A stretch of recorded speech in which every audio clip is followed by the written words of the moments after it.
Paste എങ്ങനെയാണ് ഉണ്ടാക്കുന്നത് എന്നുള്ളതാണ് ഞാനിപ്പോൾ ഇന്ന് കാണിക്കുന്നത്. അതിന് ഞാൻ ഇഞ്ചിയും വെളുത്തുള്ളിയും നന്നാക്കി തൊലിയൊക്കെ കളഞ്ഞ് ചെറുതായി ഒന്ന് കട്ട് ചെയ്ത് കഴുകി വൃത്തിയാക്കി എടുത്തു വെച്ചിട്ടുണ്ട്. രണ്ടും ഈക്വൽ ക്വാണ്ടിറ്റിയിലാണ് ഇപ്പോൾ ഞാൻ എടുത്തിട്ടുള്ളത്. അപ്പോൾ 100 ഗ്രാം വെളുത്തുള്ളി ആണെങ്കിൽ 100 ഗ്രാം ഇഞ്ചിയും എടുക്കുക. അതല്ല കുറച്ച് വെളുത്തുള്ളി കൂടിപ്പോയാലും കുഴപ്പമൊന്നുമില്ല. ഇത് രണ്ടും ഞാനിപ്പോൾ ഒരേ അളവിലാണ് എടുത്തിട്ടുള്ളത് രണ്ടും. ഇത് വെള്ളമില്ലാണ്ട് നമ്മളിത് കട്ട് ചെയ്ത് വെക്കുക. എന്നിട്ട് നമ്മുടെ മിക്സിയുടെ ജാറിലേക്ക് ഇട്ടിട്ട് ഒന്ന് ചെറുതായി ഒന്ന് ചതച്ചെടുക്കാം. കുറച്ചൊന്ന് അരയുന്ന രീതിയിൽ അരച്ചെടുക്കുക. ഇത് നമുക്ക് ജാറിലിട്ടൊന്ന് അപ്പോൾ കുറച്ചൊന്ന് ചതഞ്ഞ് വന്നിട്ടുണ്ട്. അതിലേക്ക് ഞാൻ 1 ടീസ്പൂൺ ഉപ്പ് ഇടുന്നുണ്ട്. പിന്നെ 1 ടേബിൾ സ്പൂൺ ഓയിൽ ഒഴിച്ചു കൊടുക്കുന്നുണ്ട്. അപ്പോൾ ഓയിൽ ഒഴിക്കുമ്പോൾ നല്ല പെട്ടെന്ന് തന്നെ അരഞ്ഞു കിട്ടും. പിന്നെ കേട് കൂടാണ്ട് ഇരിക്കുകയും ചെയ്യും. ഇതൊന്ന് അരച്ചെടുക്കുക. അപ്പോൾ നമ്മൾ ഇതുപോലെ അരച്ച് നമ്മൾ കണ്ടെയ്നറിലാക്കി വെച്ച് കഴിഞ്ഞാൽ നമുക്ക് എന്തെങ്കിലും ഡിഷസൊക്കെ ഉണ്ടാക്കുമ്പോൾ പെട്ടെന്ന് തന്നെ നമുക്ക് ഇത് എടുത്ത് ഉപയോഗിക്കാൻ പറ്റും. ഫ്രിഡ്ജിൽ നിന്ന് എടുത്ത് നമുക്ക് ഉപയോഗിക്കാം. അതല്ലെങ്കിൽ നമ്മൾ ആ സമയത്ത് ഇഞ്ചി വെളുത്തുള്ളിയൊക്കെ നന്നാക്കി എടുക്കേണ്ട ഒരു ടൈം നമുക്ക് ഒഴിവായി കിട്ടും.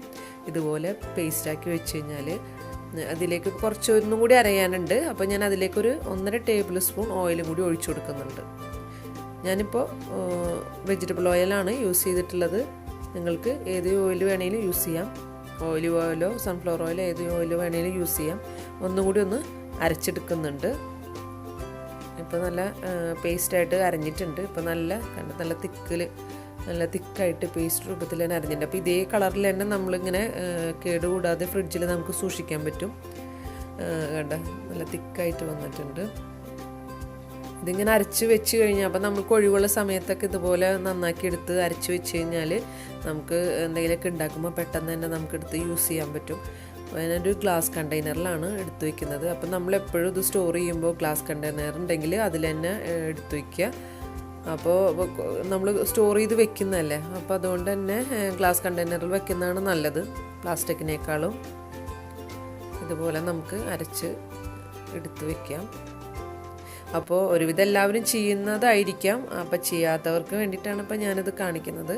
അപ്പോൾ ചെയ്യാത്തവരൊക്കെ ഉണ്ടെന്നുണ്ടെങ്കിൽ ഇതൊന്ന് ചെയ്ത് നോക്കുക. നല്ല എളുപ്പമാണ്, പെട്ടെന്ന് തന്നെ ചെയ്യാൻ പറ്റും.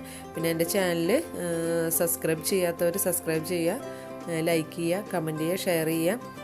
Thank you.